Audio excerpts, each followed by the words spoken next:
Guys, I am Parth Patel from Traders Terminal. तो आज से हम एक नई सीरीज स्टार्ट करने वाले हैं जिसका नाम है बेसिक्स ऑफ प्राइस एक्शन, जो कि बिगनर्स के लिए काफी हेल्पफुल हो सकती है। बिकॉज हम यहाँ पे बात करेंगे जो बेसिक चीजें एक बिगनर को मालूम होनी चाहिए मार्केट में एंटर होते वक्त।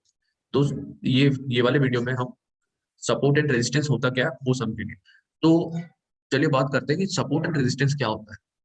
हम लोग काफी लोगों के मुंह से सुनते हैं कि मार्केट ने ये जोन से सपोर्ट ले लिया, ये लेवल से सपोर्ट ले लिया, या मार्केट ने रेजिस्टेंस ब्रेक कर दिया। तो आज हम समझ लेते हैं कि ये चीज होती क्या है। तो सपोर्ट जो जोन होता है वो एक ऐसा लेवल होता है जहां पे मार्केट बार बार आता है और बार बार वो लेवल को टच करने के बाद वापस ऊपर जाना स्टार्ट कर देता है। लाइक यहाँ पे हम अगर समझे तो ये ऊपर नहीं आया, फिर ऊपर गया, फिर आया, फिर ऐसे धीरे धीरे करके ऊपर जाना स्टार्ट कर देता है। तो ये जो लेवल है, ये लेवल का हम सपोर्ट बोलेंगे, बिकॉज मार्केट इसको ब्रेक नहीं कर पा रहा है और बार बार रिजेक्शन फेस करने के बाद ऊपर चला जाता है। बट इसमें एक चीज और है कि चलो सपोर्ट से ऊपर जाना स्टार्ट करता है, वो तो समझ में आ गया। But what if it breaks this level, मतलब ये लेवल को अगर ब्रेक कर देता तो क्या होगा। तो अगर ये लेवल को ब्रेक कर देता है तो मार्केट काफी नीचे आ सकता है, मतलब अच्छा फॉल देखने को मिल सकता है मार्केट में। तो अभी थोड़ी देर बाद मैं एग्जांपल्स भी दूंगा। तो ये होता है सपोर्ट। होप करता हूँ ये सपोर्ट क्या होता है वो समझ में आ गया होगा। तो अब बात करते हैं कि रेजिस्टेंस क्या होता है। रेजिस्टेंस एक ऐसा लेवल होता है जिस लेवल को मार्केट ब्रेक नहीं कर पाता है। तो ये जो लेवल मैंने ड्रॉ किया है ये रेजिस्टेंस लेवल है। क्यों? क्योंकि यहाँ पे मार्केट आता है ऊपर, फिर रिजेक्शन फेस करता है, फिर नीचे चले जाता है, फिर ऊपर आता है, फिर रिजेक्शन फेस करता है, फिर नीचे चले जाता है। फिर यहाँ पे भी देखेंगे तो ये लेवल पे आया, ये देखिए, ये लेवल पे आया, रिजेक्शन फेस किया, फिर नीचे आया। आज सेम वही हुआ, वही लेवल से वापस रिजेक्शन फेस करने लगा। तो ये एक ऐसा लेवल होता है जहां से मार्केट नीचे आना स्टार्ट कर देता है। But what if market breaks that level. तो ये रहा एग्जांपल, मतलब अगर रेजिस्टेंस ब्रेक होता है तो काफी अच्छा अपमूव देखने को मिल सकता है। ये देखिए यहाँ पे अच्छा खासा अपमूव देखने को मिला था बिकॉज ये रेजिस्टेंस जोन ब्रेक हुआ था। तो ऐसे करते, अब ये जैसे सपोर्ट जोन है, like this is the support zone. तो यहाँ पे अगर मार्केट बार बार सपोर्ट लेने के बाद ऊपर जा रहा था तो यहाँ पे ब्रेक हुआ, अच्छा डंप देखने को मिला था मार्केट में। तो ये होता है basic idea support and resistance के बारे में।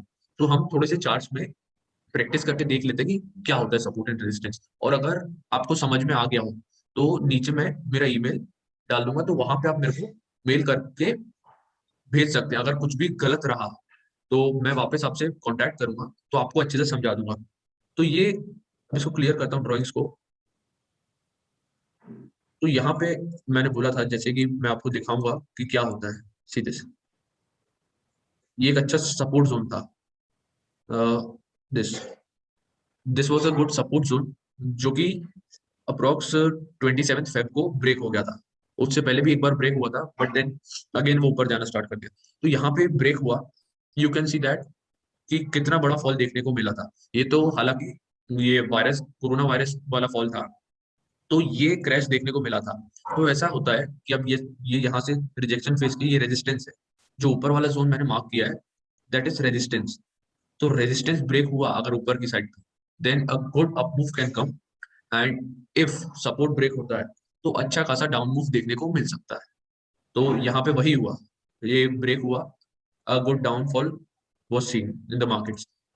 तो और आगे जाते हैं, रेजिस्टेंस ये रहा।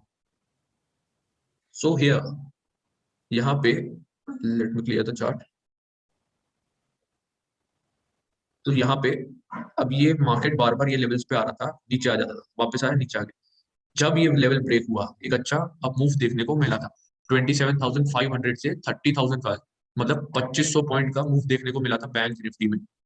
उस टाइम के हिसाब से 10% का मूव देखने को मिला था। तो ये रेजिस्टेंस ब्रेक हुआ था, this was the resistance breakout. And और हमने अभी जो पहले देखा था कोरोना क्रैश वाला, तो वो सपोर्ट ब्रेकडाउन था। मतलब सपोर्ट ब्रेक होगा तो मार्केट नीचे जाएगा, एंड अगर रेजिस्टेंस ब्रेक होगा तो मार्केट ऊपर जाएगा। और व्हाट इफ अगर मार्केट सेम रेंज पे रह जाए तो चलिए वो भी समझ लेते हैं। अगर ये सपोर्ट एंड रेजिस्टेंस के बीच में अगर मार्केट रह जाता है तो क्या। Let me search for that.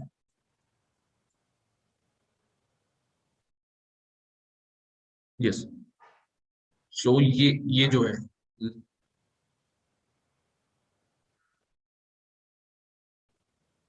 ये जो है मतलब मार्केट सेम रेंज पे रह गया था।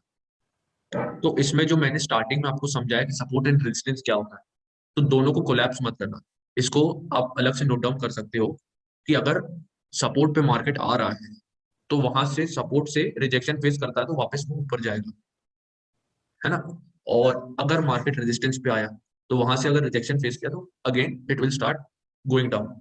तो ये दो चीज है, मतलब यहाँ पे अगर रेंज में चल रहा है तो यहाँ पे अगर मार्केट आया, सपोर्ट लिया, again it went till resistance, ठीक है, फिर नीचे रेजिस्टेंस से रिजेक्शन फेस किया, फिर सपोर्ट पे आ गया, फिर सपोर्ट से रेजिस्टेंस गया रिजेक्शन फेस करने को, फिर सपोर्ट पे आ गया। तो व्हाट इज दिस, कि मार्केट एक रेंज में अगर चल रहा है तो buy the support and sell the resistance. Simple funda है।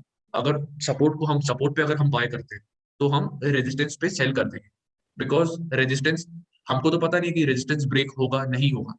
अगर ब्रेक हो गया तो कोई दिक्कत नहीं है, कुछ नहीं होगा ना, हम ज्यादा से ज्यादा वो जो ब्रेकआउट वाला मूव है वही कैप्चर नहीं कर सकते। फिर अगर ब्रेकआउट होने के बाद अगर यहाँ पे आके रिटेस्ट लेता है तो ये मूव हम कैप्चर कर सकते हैं, तो यहाँ से हम वापस एंट्री ले सकते हैं, उसमें कोई बड़ा इशू नहीं है। तो होप करता हूँ आपको ये सपोर्ट एंड रेजिस्टेंस का कॉन्सेप्ट समझ में आया होगा, और अगर समझ में आया है तो आप मेरे को चार्ट्स में मेंशन करके भेज सकते हैं। मैं लिंक, मेरे ईमेल का लिंक मैं डिस्क्रिप्शन में डाल दूंगा। तो होप करता हूँ आपको ये वीडियो पसंद आया होगा, और अगर पसंद आया तो लाइक करना ना भूलें, और अगर अभी तक चैनल को सब्सक्राइब नहीं किया तो सब्सक्राइब कर लें, क्योंकि हम हर फ्राइडे या हर सैटरडे हम एक लर्निंग वीडियो लाएंगे। तो चलिए मिलते हैं आपको ऐसी किसी बड़े वीडियो के साथ। Till then bye bye, take care.